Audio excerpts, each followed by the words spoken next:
ज्ञान की देवी माँ सरस्वती के प्रांगण में आयोजित आज बाबा साहब की 134वीं जन्म दिवस के उपलक्ष्य में मैं आप सभी को हार्दिक बधाई देता हूँ।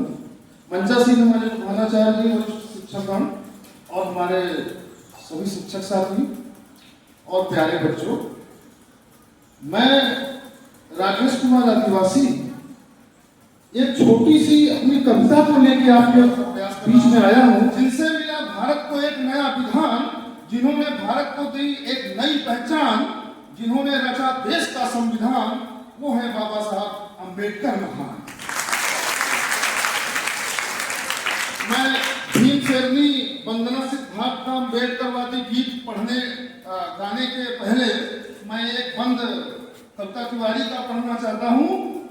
उसमें मेरी क्षमा याचना भी छिपी हुई है। धन दिव्य संपदा तो नहीं मांग रहा हूँ, वही मेरा पुराना गीत है। मैं कोई चीज प्रस्तुत करने के पहले इस कविता के माध्यम से क्षमा याचना करता हूँ सभी लोगों से। धन दिव्य संपदा तो नहीं मांग रहा हूँ, जो मांग रहा हूँ वो सही मांग रहा हूँ, जो मांग रहा हूँ वो सही मांग रहा हूँ। राकेश की पंक्ति राष्ट्र जागरण बने, आशीष आप सबसे ही मांग रहा हूँ, आशीष आप सबसे ही मांग रहा हूँ। धरती पे बस असत्य और पाप रहेगा, हंसता हुआ समाज सिर्फ दंश सहेगा। सच्चाइयों ने मुझसे सदा है यही कहा, राकेश की हुई मौत तो सच कौन कहेगा। धन्यवाद बच्चों। अब मैं उस भीम शेरनी वंदना सिद्धार्थ का वो अम्बेडकरवादी गीत पढ़ना चाहता हूँ। बीच बीच में आप लोग तालियों से मुझे सराबोर करते रहिएगा, मेरा उत्साहवर्धन भी होगा, आपको मनोरंजन भी भरपूर मिलेगा। बाबा साहब की जय बोलते हुए मैं उस भीम शेरनी का गीत प्रस्तुत कर रहा हूँ। भारत में अगर भीम जो आया नहीं होता, भारत में अगर भीम जो आया नहीं होता, इस देश पे गर जान लुटाया नहीं होता। जो दिख रही है देश की तस्वीर क्या होती, जो दिख रही है देश की तस्वीर क्या होती, संविधान भीम ने जो बनाया नहीं होता, संविधान भीम ने जो बनाया नहीं होता। क्षमा करिएगा, लेकिन जो इतिहास हम पढ़ते हैं, इतिहास को देखते हैं, उससे ये पता चलता है कि क्या स्थिति थी, वो कटु सत्य था। इतिहास को हम लोग क्यों पढ़ते हैं? क्यों? क्योंकि जो वो व्यक्ति, जो अध्यापक, जो छात्र अगर जो अपने इतिहास को भूल जाता है, उसका कोई भविष्य नहीं होता। इसलिए मैं उन पुरानी बातों को याद करना चाहता हूँ और आपके समक्ष पेश करना चाहता हूँ। जूठन से भूख पेट की तब पड़ती थी मिटानी, जूठन से भूख पेट की तब पड़ती थी मिटानी, पशुओं के भी तालाब से मिलता नहीं पानी। मकान के स्थान पे तब झोपड़ी होती, आज जो पक्के पक्के मकान हम सब लोगों के दिख रहे हैं, ऐसा नहीं था। झोपड़ी नसीब नहीं थी हमारा आपको।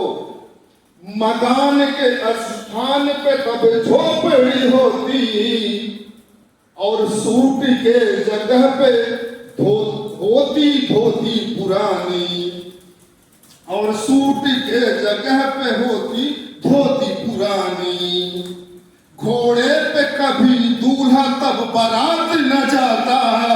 आज हम लोग बीच बीच में पेपरों में पढ़ते हैं इस तरह की घटनाएं कि कोई वंचित समाज का दूल्हा घोड़े पे नहीं बैठ सकता।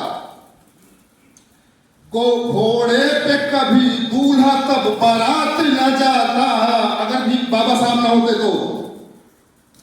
मूंछों पे अपने भूल कर भी ताव न लाता,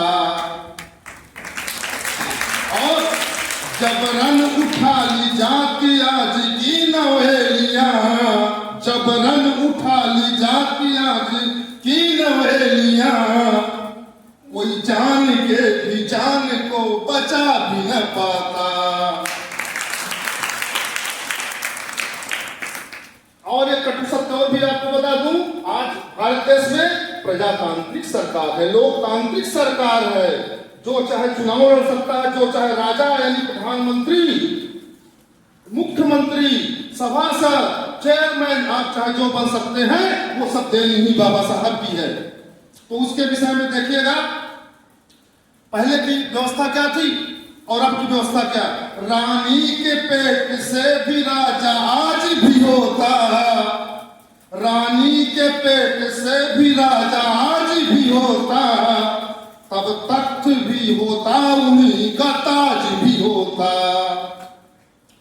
मोहताज बन के जी रहे होते हम आज भी, मोहताज बन के जी रहे होते हम आज भी, गर भीम ने किया उनका इलाज न होता। धन्यवाद। अंतिम बंद सुना रहा हूं। हम भीम की औलाद हैं सम्मान के लिए, हम भीम की औलाद हैं सम्मान के लिए, हम जान भी दे जाएंगे संविधान के लिए, हम जान भी दे जाएंगे संविधान के लिए। ऐसा नहीं हमारी ही बस जान जाएगी, ऐसा नहीं हमारी ही बस जान जाएगी, घटना फिर कोरे गांव की दोहराई जाएगी, घटना फिर कोरे गांव की दोहराई जाएगी। धन्यवाद। जय भीम, जय नमो बुद्धाय।